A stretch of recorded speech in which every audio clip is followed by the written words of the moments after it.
Our first speaker is, kind of needs no introduction, from the University of Pennsylvania Graduate School of Education.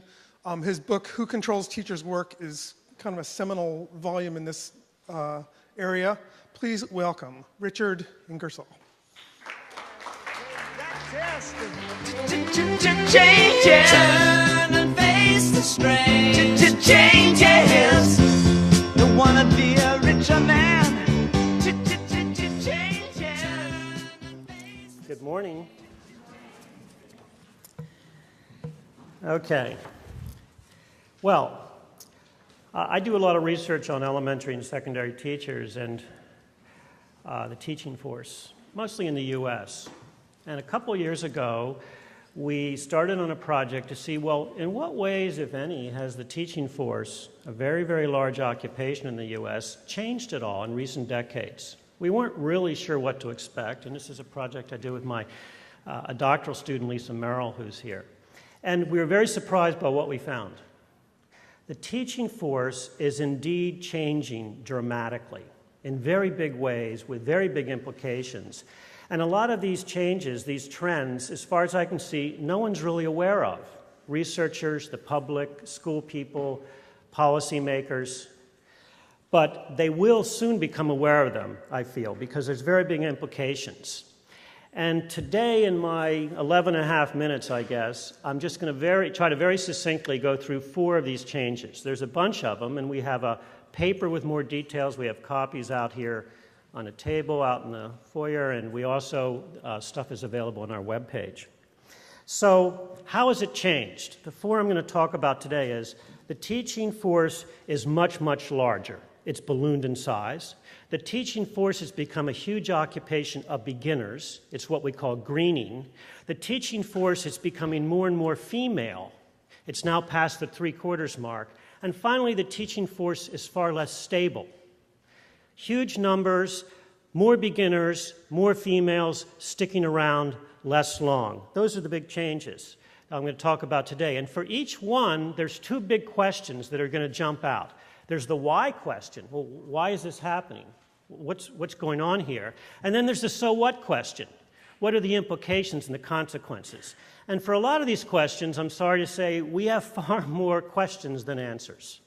And we figured out a few things, and I'll briefly touch upon them. And I'm sure, no doubt, a lot of you will have some hypotheses, some theories for some of these questions, and maybe you will get a chance out in the smooth room, is it, to talk about these things. So, let's just quickly go to the first trend.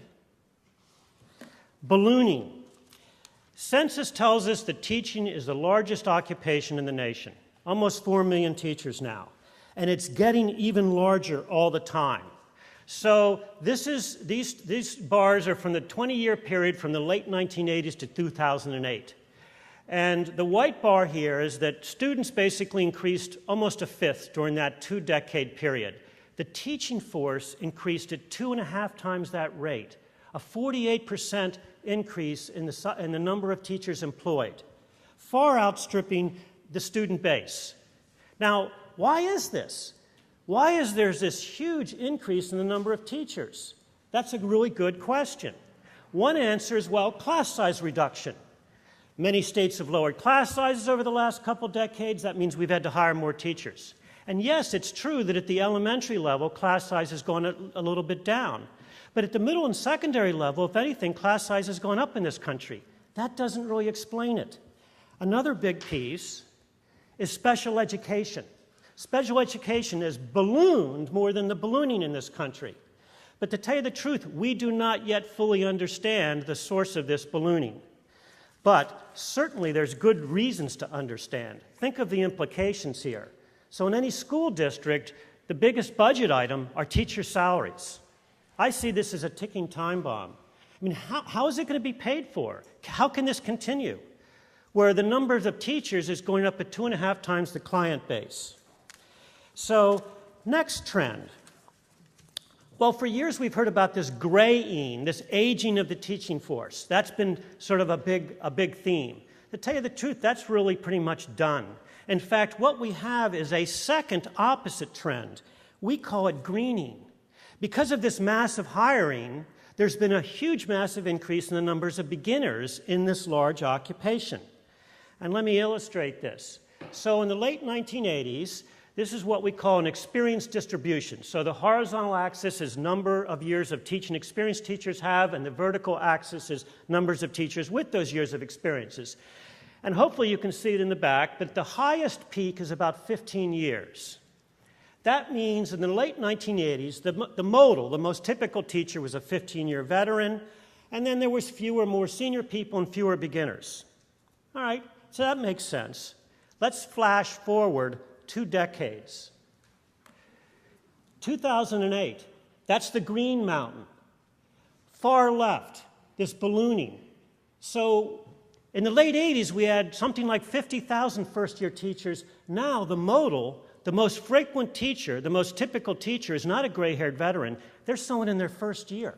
Over 200,000 first-year teachers in this gigantic growing occupation, this huge ballooning. Now, is this good or bad? I mean, the so what question, I can't really say. But what we're increasingly seeing is large number of schools where there aren't any veterans, there aren't any mentors. It's going to hurt leadership in a sense. I mean, there could be positive to this growing gigantic occupation of beginners. Third trend, teaching has, and this is perhaps an odd one, teaching has long been, since the public school system was founded over a century ago, a female-dominated occupation and line of work. But it's becoming more so in the last 25 years.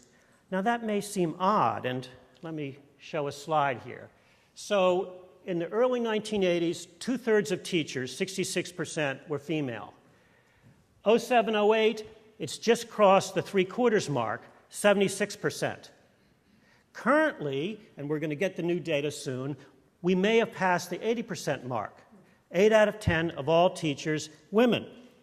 Now, this may seem odd, because in the last 3 or 4 decades, we've had all kinds of other occupations and professions open to women. And there was an argument, well, teaching really wouldn't be able to rely on this relatively well-educated chunk of the population, women. But despite that, we've had this surge in the proportion of teachers who are women. Don't really understand why this is. Is it good or bad? The implications? Can't say that either. I mean, I'm not going to say it's bad to have female teachers. But think of it. Think of it if we have an increasing number, and we already are seeing this, of elementary schools where there's not a single male teacher in the school. I mean, is the public going to really want that? I see this as another trend that there's going to be a growing concern about in time. Finally, the last trend. More and more people coming into teaching, but also more and more people are leaving teaching, a destabilization. Teaching has always had very high turnover, migration, quit rates amongst beginning teachers, and that's increased over the last couple decades. So here's a slide. In the late 1980s, just under 10% of first-year teachers quit teaching after the first year. It's gone up to 13% a few years ago. Now that seems like a less dramatic trend than some of the other ones I've been talking about. But remember now this greening. We have a slightly higher percent of a far higher number. So in the late 1980s, about 6,000 first-year teachers quit at the end of their first year. They were out. But in 2009, it was over 4 times as many. 26,000 first-year teachers quit at the end of their first year. Why is this? We're not quite sure. Is it good or bad? Well, of course, there's nothing wrong with some people quitting. That happens in all occupations and line of work. And there's nothing wrong with getting some fresh blood in. But this increasing instability of teachers is certainly a concern. In some of my own research, I found that this high attrition of early teachers is a major sort of unheralded factor behind the teacher shortages. So we have this sort of increasing quit rates going on. So let me just wrap up here. The teaching force, is it changing? Yes, in very dramatic ways. It's the largest occupation, it's becoming even larger, it's becoming younger, it's becoming more female, and it's becoming less stable.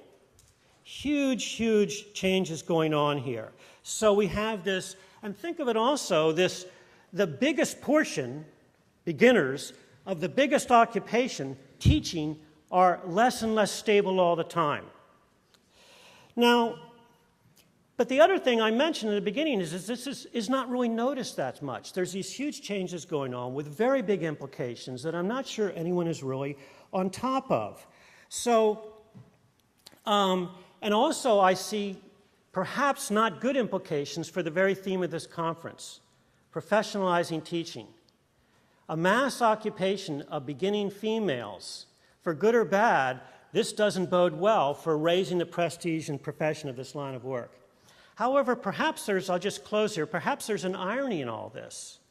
The historians tell us that when we founded the public school system over a century ago, we upscaled and became this mass system of young women teachers, fairly low paid.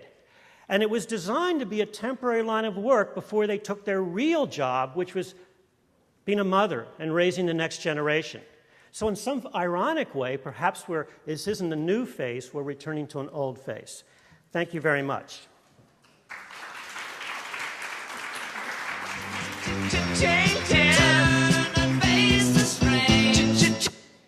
Well, apparently I've got a minute.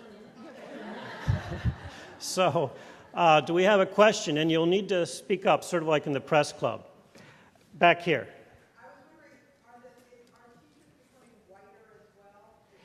No. No.